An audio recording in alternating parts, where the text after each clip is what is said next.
एक दिन की बात है, 5 साला हमजा अपने अब्बू के साथ चिड़ियाघर गया। हमजा को जानवर बहुत पसंद थे, खास तौर पर हाथी। जब वो हाथी के पिंजरे के पास पहुंचा तो हाथी ने अपनी लंबी सूंड आगे बढ़ाई और हमजा के हाथ से चिप्स का पैकेट उठा लिया। हमजा पहले तो घबरा गया, फिर जोर से हंसने लगा।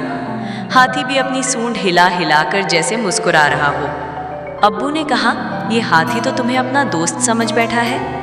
हमजा ने हाथी से कहा, क्या तुम मेरे दोस्त बनोगे? हाथी ने जोर से बगल बजाया, फूं फां, जैसे हाँ कह रहा हो। हमजा ने अगली बार के लिए वादा किया कि वो हाथी के लिए केले लाएगा। अब्बू ने हमजा को अपने कंधों पर बिठा लिया ताकि वो हाथी को ऊपर से भी देख सके। हमजा ने हाथ बढ़ाकर हाथी की सूंड को नरमी से छुआ। हाथी ने भी अपनी सूंड हमजा के पैरों के गिर्द लपेटकर जैसे प्यार दिया। उसी वक्त चिड़ियाघर के रखवाले अंकल भी आ गए।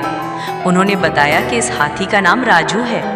राजू सब बच्चों से बहुत प्यार करता है, मगर हमजा पहला बच्चा था जिसने उसे चिप्स खिलाए। हमजा ने कहा, अगली बार मैं चिप्स नहीं, केले लाऊंगा। हाथी के दोस्त को केले ज्यादा अच्छे लगते हैं। अंकल ने हंसकर कहा, बिल्कुल ठीक, और अगर तुम चाहो तो राजू को केले अपने हाथ से भी खिला सकते हो। ये सुनकर हमजा बहुत खुश हुआ। उसने अब्बू से कहा कि वो जल्दी दोबारा आएंगे। चलते वक्त हाथी ने सूंड से हमजा के सर पर नरमी से थपकी दी। हमजा ने भी हाथ हिलाकर कहा, राजू मैं जल्दी आऊंगा, तुम मेरा सबसे बड़ा दोस्त हो और सबसे प्यारा भी। उस दिन हमजा ने अब्बू से कहा कि वो स्कूल में सब दोस्तों को बताएगा कि उसका एक हाथी दोस्त भी है। अब्बू ने मुस्कुराकर कहा, दोस्ती रंग, नस्ल या शक्ल की मोहताज नहीं होती बेटा। हमजा ने खुश होकर सर हिलाया। उसे मालूम था कि वो और राजू हमेशा अच्छे दोस्त रहेंगे। सबक: कभी कभी सबसे अनोखे दोस्त सबसे अच्छे दोस्त बन जाते हैं।